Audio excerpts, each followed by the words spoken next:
Okay, I'm Cassie McKenzie. I am a sales coach for online service entrepreneurs. And if you're wondering why a relationship-based sales process is important to your business, then listen up, because I'm about to tell you three things that most people who are sales coaches, like most sales coaches or business coaches out there, don't even talk about this stuff. But I have 20 years of experience in selling to like really high value targeted customers, and also in a very competitive environment where like our competition was not just really well educated, but they had really great products too. And so as somebody who's been able to maintain 98% market share, I wanted to really start this by emphasizing when you come out and you start your business as a service entrepreneur and you're wanting to leave your 9 to 5 and be your own boss, sales tends to be the first thing that gets in the way because you can start your business, you can do all the creative things, you can make the products. Basically, a lot of people can overnight put together offers in their genius zone because they've been doing them at their corporation for like decades, some of and so you might not, though, if you've been a brand, like in marketing. Like I remember back when I was in sales, for example. I'm going to take you on a journey. When I was a sales rep for a major pharmaceutical company, it didn't matter which one that I worked for. The sentiment was always the same. The marketing people thought the salespeople were crazy, and the salespeople thought the marketing people were crazy.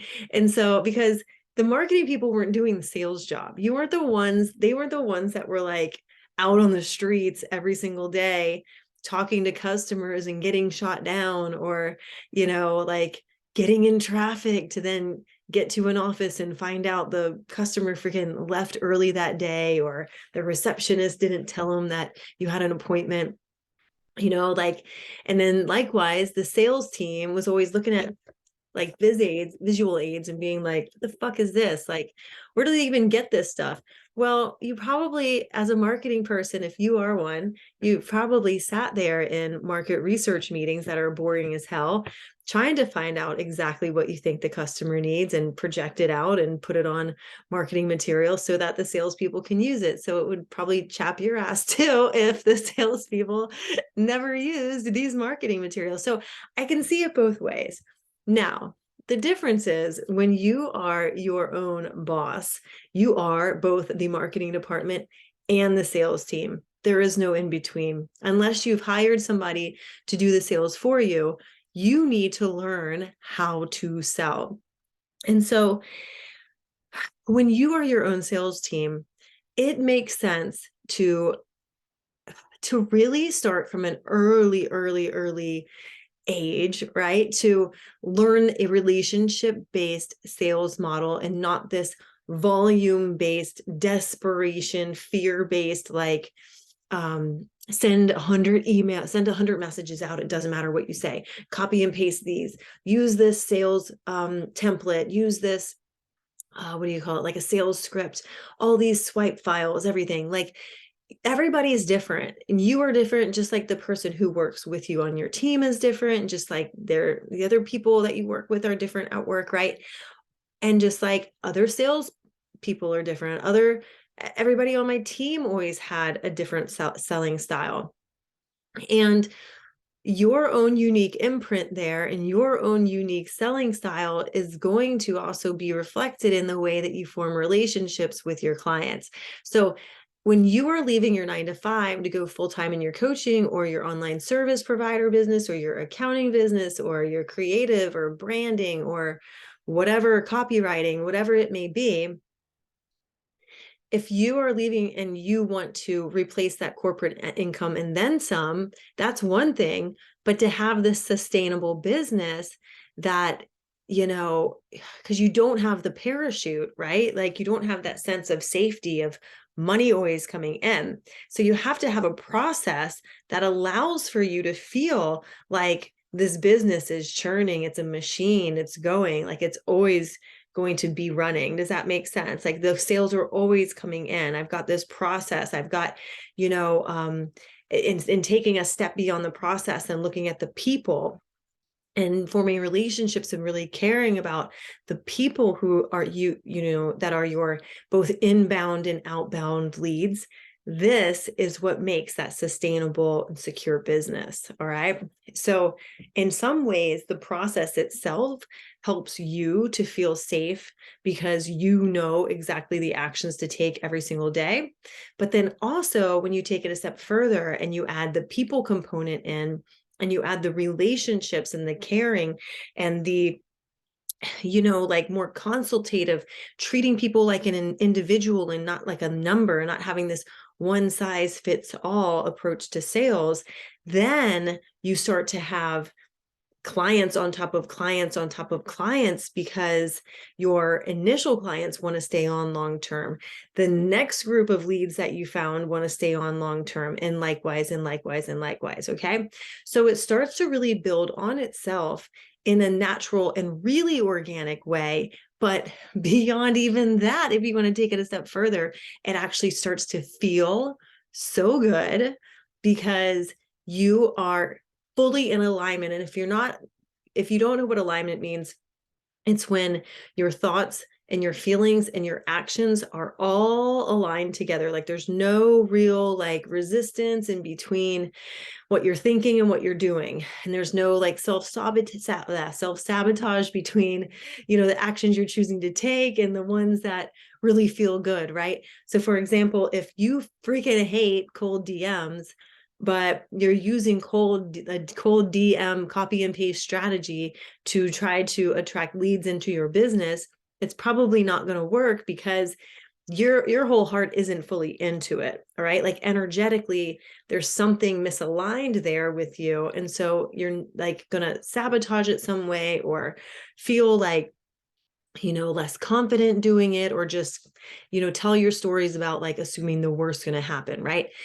Now, that being said, there are some people out there that cold DMs work for.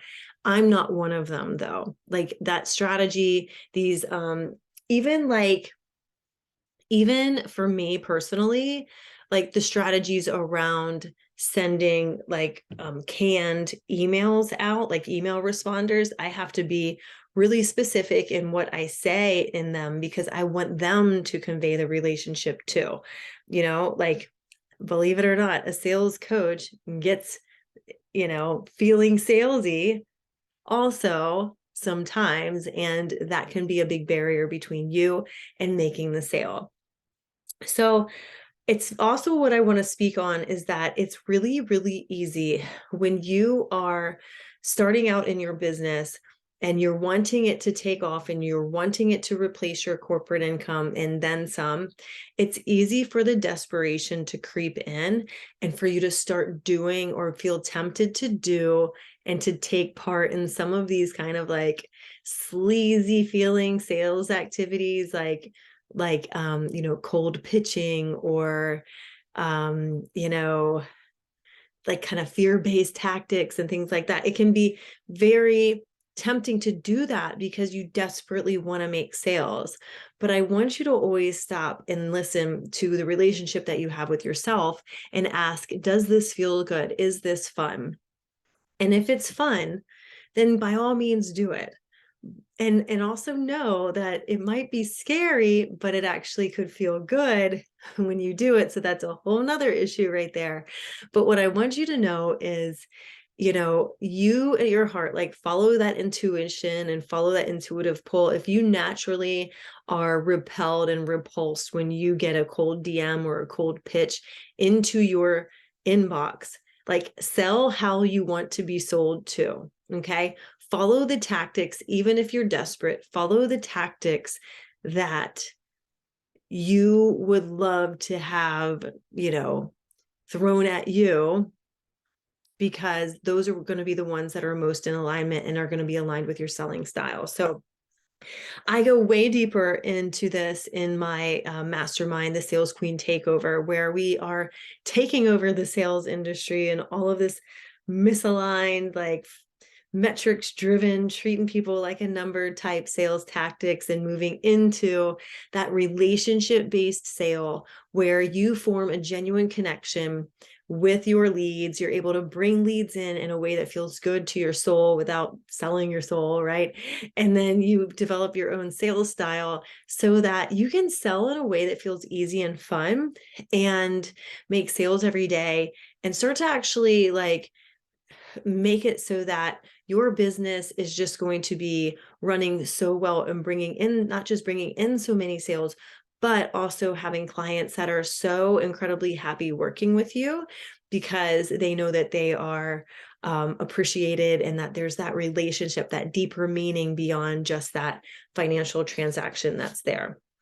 Okay. And if you're interested in that, then message me the word takeover, because we are enrolling for new additions and new people to join into the sales takeover mastermind. This experience is unlike anything other. It is I'm fully hands-on with helping you with your sales pitches, your messaging, your positioning, to make sure that you are really speaking in a way that conveys the point and gets the point across, so that there's no confusion and people just know that they want to buy your offers. So I hope you're having a great day today and that this was helpful.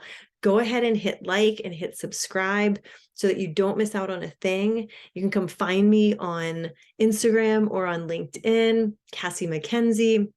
I'm XO Cassie McKenzie currently on Instagram. All of the notes are right below this episode, and I look forward to seeing you making sales online. Bye.